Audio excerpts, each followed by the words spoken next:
So I got those fat stack of VHS tapes and BetaMax tapes from my childhood, and I've been working on digitizing them, and I finally have a very decent setup. So I have two BetaMax players, both Sony, both can do hi-fi in their own way. Nothing has S-Video out, and I'll get to that in a minute because they're just so old. Not going to do any of those mods for the sake of what I am doing. So, Betamaxes, and then I have one Super VHS and then a regular VHS. This is for testing out tapes, and then this is ones I actually play on. So everything here is connected into this one guy because I go S-Video out into this guy.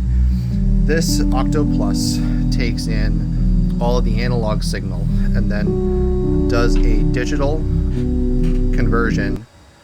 Sorry, does an analog to digital conversion to go into here, and then also a splitter that's in the back that brings me to here. So I don't know what's on these tapes. I'm not going to go through and watch them all. I'm basically going to record them and then go through all of the video as I'm going through to actually see what's on them and keep what I want. So, and then it goes from here into this guy, and then we'll go around to the messy ass back to this guy, which I got off of Amazon. It was like 175 bucks, but it's great.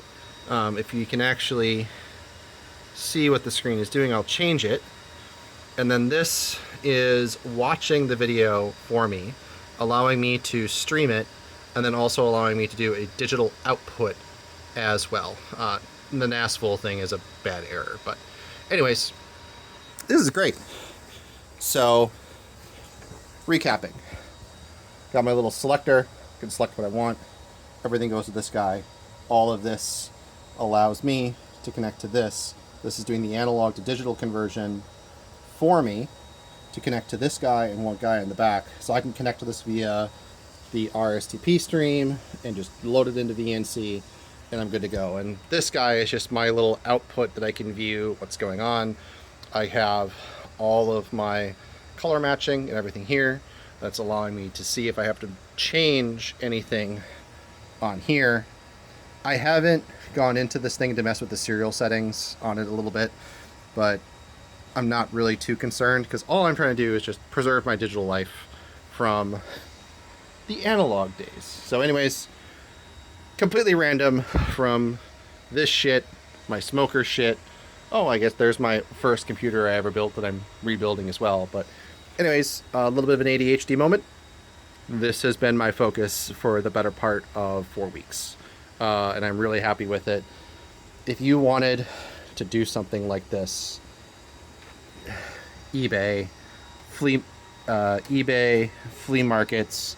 My dad had these, but I bought this one off of Goodwill auction. Total investment here is about 250-ish bucks. The key thing is this. This does the analog to digital conversion, like I've been saying, but it does time synchronization for me a little bit. So it's kind of my poor man's way of doing synchronization between the different frames that are in here, so I can fix some of the various sync issues. It's not going to fix tracking issues. You have to fix tracking issues from the actual deck itself. But for what I'm doing, really, really pleased. And I'll show you some of the outputs later on.